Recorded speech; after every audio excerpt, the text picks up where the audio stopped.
اعوذ باللہ من الشیطان الرجیم بسم اللہ الرحمن الرحیم رب اشرح لی صدری ویسر لی امری واحلل عقدۃ من لسانی یفقہوا قولی۔ حیات الصحابہ رضی اللہ تعالی عنہم، حصہ اول، دعوت کا باب۔ حضرت مقداد بن اسود اور ان کے دو ساتھیوں رضی اللہ تعالی عنہم کا بھوک برداشت کرنا۔ حضرت مقداد بن اسود رضی اللہ تعالی عنہ فرماتے ہیں کہ ایک بار میں اور میرے دو ساتھی اس حال میں آئے کہ بھوک اور فقر و فاقے کی وجہ سے ہمارے کانوں کی سننے کی طاقت اور آنکھوں کی دیکھنے کی طاقت بالکل ختم ہونے لگی تھی۔ ہم لوگ اپنے آپ کو حضور صلی اللہ علیہ وسلم کے صحابہ پر پیش کرنے لگے کہ ہمیں اپنے یہاں لے جا کر کھلائیں پلائیں، لیکن ہمیں کسی نے قبول نہیں کیا، اس لیے کہ ہم سب کا حال ایک ہی جیسا تھا۔ یہاں تک کہ حضور صلی اللہ علیہ وسلم ہمیں اپنے گھر لے آئے۔ آپ کے گھر والوں کی صرف 3 بکریاں تھیں جن کا وہ دودھ نکالا کرتے تھے۔ آپ ہمارے بیچ دودھ تقسیم کیا کرتے تھے اور ہم لوگ حضور صلی اللہ علیہ وسلم کا حصہ اٹھا کر رکھ دیا کرتے تھے۔ آپ جب تشریف لاتے تو اتنی آواز سے سلام کرتے کہ جاگنے والا سن لے اور سونے والے کی آنکھ نہ کھلے۔ ایک دن مجھے شیطان نے کہا کہ کیا ہی اچھی بات ہو اگر تم حضور صلی اللہ علیہ وسلم کے حصے کا یہ گھونٹ بھر دودھ پی لو، کیونکہ حضور صلی اللہ علیہ وسلم انصار کے پاس چلے جائیں گے تو وہ حضور صلی اللہ علیہ وسلم کی کچھ نہ کچھ خاطر کر ہی دیں گے۔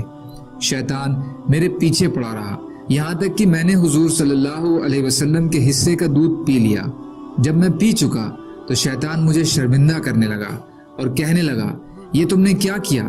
محمد صلی اللہ علیہ وسلم آئیں گے اور جب اپنے حصے کا دودھ نہیں پائیں گے تو تیرے لیے بد دعا کریں گے اور تو برباد ہو جائے گا۔ میرے دونوں ساتھی تو اپنے حصے کا دودھ پی کر سو گئے اور مجھے نیند نہیں آئی۔ میں نے ایک چادر اوڑھی ہوئی تھی جو اتنی چھوٹی تھی کہ اگر میں سر ڈھکتا تو پیر کھل جاتے اور پیر ڈھکتا تو سر کھل جاتا۔ اتنے میں حضور صلی اللہ علیہ وسلم اپنے معمول کے مطابق تشریف لائے اور کچھ دیر آپ نے نماز پڑھی۔ پھر آپ نے اپنے پینے کے برتن پر نگاہ ڈالی۔ جب آپ کو اس میں کچھ نظر نہیں آیا تو آپ نے اپنے ہاتھ اٹھائے۔ میں نے اپنے دل میں کہا کہ اب حضور صلی اللہ علیہ وسلم میرے لیے بد دعا کریں گے اور میں برباد ہو جاؤں گا، لیکن حضور صلی اللہ علیہ وسلم نے یہ دعا فرمائی، یا اللہ، جو مجھے کھلائے تو اسے کھلا اور جو مجھے پلائے تو اسے پلا۔ یہ سنتے ہی امید کے خلاف حضور صلی اللہ علیہ وسلم کی دعا کرنے سے متاثر ہو کر میں نے چھری اٹھائی اور اپنی چادر لی اور بکریوں کی طرف چلا اور ان کو ٹٹولنے لگا کہ ان میں سے کون سی موٹی ہے تاکہ میں اسے حضور صلی اللہ علیہ وسلم کے لیے ذبح کر دوں۔ لیکن میں یہ دیکھ کر حیران ہو گیا کہ تمام بکریوں کے تھن دودھ سے بھرے ہوئے تھے، حالانکہ تھوڑی دیر پہلے ہی ان کا دودھ نکالا گیا تھا۔ حضور صلی اللہ علیہ وسلم کے گھر والے جس برتن میں دودھ نکالنا پسند کرتے تھے، میں نے وہ برتن لیا اور میں نے اس میں اتنا دودھ نکالا کہ اس کے اوپر جھاگ آ گیا۔ پھر میں نے حضور صلی اللہ علیہ وسلم کی خدمت میں آ کر وہ دودھ پیش کیا۔ آپ نے اسے پیا، پھر مجھے دیا، میں نے اس میں سے پیا۔ میں نے پھر آپ کو پیش کیا، آپ نے اس میں سے پھر پیا، پھر مجھے دے دیا۔ میں نے اس میں سے دوبارہ پیا۔ کیونکہ یہ سب میری امید کے خلاف ہوا تھا، اس لیے مجھے بہت زیادہ خوشی ہوئی، اور پھر میں خوشی کے مارے ہنسنے لگا اور میں ہنسی کے مارے لوٹ پوٹ ہو گیا اور زمین کی طرف جھک گیا۔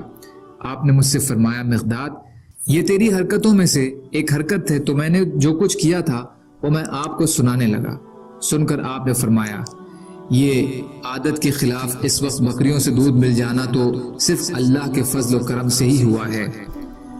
اگر تم اپنے دونوں ساتھیوں کو بھی اٹھا لیتے اور وہ بھی اس دودھ سے پیتے تو وہ زیادہ اچھا تھا۔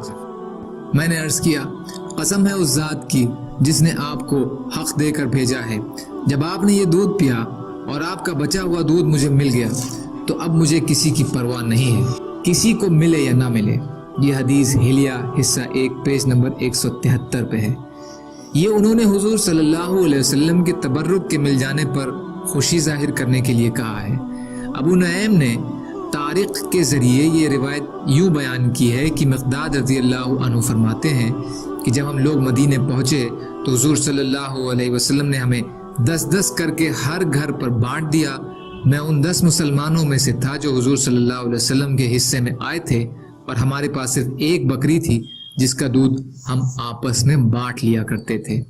یہ حدیث حلیہ حصہ 1 پیج نمبر 174 پہ ہے۔